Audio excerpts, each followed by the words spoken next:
हरे कृष्ण प्रभु जी, ये हरे कृष्ण मूवमेंट हमारा preaching movement है। तो हम अनेक प्रकार के व्यक्तियों पर हम प्रचार करने के लिए जाते हैं। तो कई ऐसे भी लोग मिलते हैं जो ऑलरेडी किसी सुप्रीम हायर अथॉरिटी को मानते हैं, भले ही वो कृष्ण को ना माने। जैसे शिव को मानते हो, दुर्गा को मानते हो, गणेश को मानते हो, कोई भी मानते हैं। तो वो अपना देव को अच्छी तरह से भजन करके, अच्छी तरह से भक्ति करके कर रहा होता है। तो उसको हम कैसे कन्विंस करेंगे कि तुम गलत कर रहे हो और कृष्ण भक्ति में आओ बोल के? किसी को भी कन्विंस करने के लिए पहले नॉलेज देनी पड़ती है, लॉजिक देना पड़ेगा ना। लॉजिक से कन्विंस होगा ना वो। हाँ, तो उसको लॉजिक देना पड़ेगा कि भाई तुम पूजा जो कर रहे हो, एक्चुअली सबसे पहले उससे ऐसे लोगों से मिलो ना, सबसे पहले बोलो, पूछो, एक क्वेश्चन पूछो, भगवान की डेफिनेशन क्या है? भगवान की डेफिनेशन, बस वहां पे अटका लो सीधा। भगवान की डेफिनेशन बता, तो वो नहीं बता पाएगा क्योंकि जनरली तो लोग भावुक रूप से चलते हैं, है ना। भगवान की डेफिनेशन तो बड़े बड़े लोग, स्वामी जी को नहीं पता।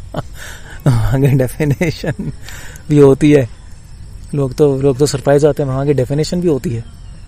तो डेफिनेशन पूछो, नहीं बता पाएगा। तो आप बताओ यार, तुझे भगवान की डेफिनेशन नहीं पता तो तुझे पता कैसे चलेगा भगवान है कौन? तो अपने मन से ही कर रहा है ना। जब अपने मन से इधर उधर सुन लिया, कन्विंस हो गया, किसी ने बोल दिया, थोड़ा बहुत इधर उधर शास्त्र पढ़ लिए और कन्विंस हो गया कि वो भगवान है और करता जा रहा है। तो साइंटिफिकली चलो, उससे बोलो। अगर कुछ भी करना है तो साइंटिफिकली करो। स्पिरिचुअलिटी भी तुम साइंटिफिकली करो, धर्म भी साइंटिफिकली करो। सबसे पहले जानो भगवान की डेफिनेशन कौन क्या है, फिर जानो कि भगवान कौन है, कि वो डेफिनेशन में फिट कैसे हो रहे हैं, है ना। फिर जानो कि हम कौन है, मैं कौन हूं, और फिर जानो मेरा संबंध क्या है उन भगवान से, और फिर जानो कि संबंध दोबारा स्थापित कैसे करना है, वो भक्ति है। और फिर संबंध स्थापित करके क्या मिलेगा? प्रेम। तो इस तरह से उसको साइंटिफिकली बताओगे तो कन्विंस होगा। लेकिन हम जब उसको कन्विंस करते समय तो पहले वो जो उपासना कर रहे हैं उसको हमको काटना भी पड़ेगा। तो हम काटेंगे तो सबसे पहले मानेगा नहीं। वही तो मैं कह रहा हूँ, सबसे पहले ऐसे बोलो जो मैं बता रहा हूँ। पहले उसको ये बताओ डेफिनेशन क्या है, भगवान कौन है, शास्त्र क्या कहते हैं, वो संबंध कैसे बनाना है, ऐसे बता दो बात। फिर उसको बाद में काट सकते हो। सबसे पहले उसको लॉजिक साइंटिफिकली देके फिर बाद में काट सकते हो, तो वो सुनेगा। सबसे पहले को दिखाना ना कि आपको पता है। अगर पहले ही काट दोगे तो उसका अहंकार पे चोट लगेगी, फिर वो सुनेगा ही नहीं। तो पहले आप उसको न्यूट्रल वे में बताओ, है ना। और फिर उसके बाद जब फेथ आ जाएगा आप पे कि यार नॉलेज है इनको बहुत, फिर काटना शुरू करो तो सुनेगा। जनरली डिवोटीज गलती करते हैं, पहले काटने ही लगते हैं। तो कहेगा मैं इसकी पूजा करता हूं, मैं इसकी, तो कहेगा बकवास है। फिर क्यों सुनेगा? उसके अहंकार पे चोट लगेगा। नहीं, मैं ये बकवास मैं नहीं सुन रहा, अंदर से अपने को बंद कर देगा। ऐसे मत करो, आप सीधा साइंटिफिकली चलो। ठीक है, आप किसी की पूजा करते हो, नो प्रॉब्लम। पहले गॉड की डेफिनेशन ये है, फिर गॉड क्या होते हैं, उपनिषद वेदों में क्या दिया है, सुप्रीम पावरफुल होते हैं, ये होते हैं। तो शास्त्र के अनुसार गॉड कृष्णा है या विष्णु है, उनसे संबंध बना। हम कौन है? हम आत्मा है। या विष्णु कृष्णा मत ही लाओ अभी।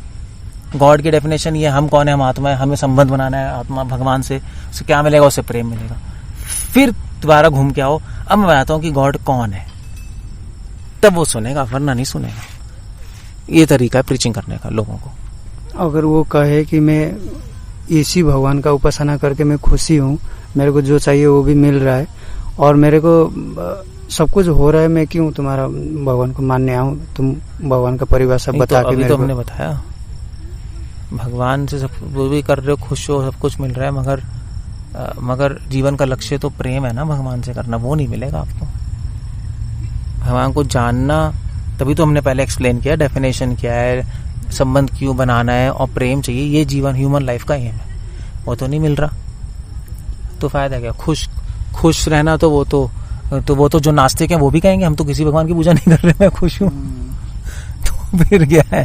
फिर मान ही क्यों रहे हो? इतने करोड़ों लोग हैं जो कुछ नहीं मानते फिर भी खुश हैं। तो खुश रहना कोई प्रमाण थोड़ा ना है कि आपका प्रोसेस सही है नहीं? वो कोई प्रमाण नहीं है खुश रहना। तो जैसे जो लोग मतलब जो लोग अपने जैसे कुल परंपरा में किसी को मानते हैं, तो कई देवी को उपासक होते हैं, कई शिव के उपासक होते हैं, और हम उन्हें कहते हैं कि आदिकाल से कृष्ण की ही उपासना की जा रही थी। तो तो वो भी कहते हैं कि पहले प्राचीन काल से आप देखिए शिव मंदिर भी पहले से ही हैं और देवी के भी मंदिर पहले से ही हाँ, हैं। सब हम कब मना कर रहे हैं? शिव के मंदिर भी पहले से, देवी के मंदिर पहले से, ब्रह्मा जी के मंदिर पहले से, गणेश के मंदिर पहले से, और जो भी है सबके मंदिर पहले से ही है। मगर ये कौन कह रहा है कि वो भगवान है? मंदिर तो हो सकते हैं, हम वेदों में लिखा है कि ये बहुत पावरफुल देवी देवता हैं, भगवान के एजेंट्स हैं, भगवान के बिहाफ पे काम करते हैं, पूजनीय, तो मंदिर है। मगर भगवान कृष्ण है, विष्णु है, उनका भी मंदिर है, बस सिंपल हो गया। अब ये अपने मन से लोग गणना बना दे कि मंदिर है तो इसका मतलब भगवान है, तो बेकार की बात है।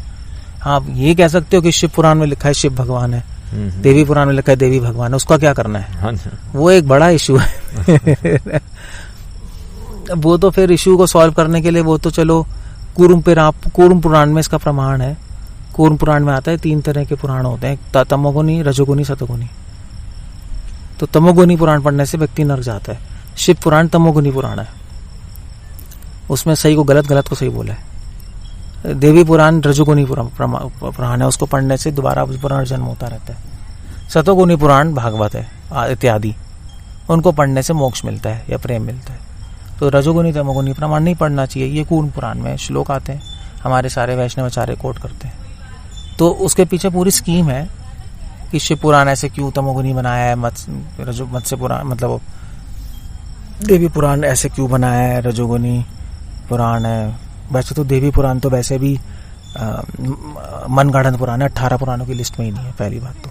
अच्छा, वो भी बात अलग है भी 400-500 साल पहले किसी ने लिखी थी, फोर्जरी है। तो अब वही है ना, half knowledge is very dangerous. पूरी नॉलेज पढ़ के समझ आएगा कि क्या सही है क्या गलत है, वरना कंफ्यूजन होगी। ये है बस, ठीक है ना? हाँ, हरे कृष्णा। श्रील प्रभुपाद। हाँ, बोलो। श्रील प्रभुपाद।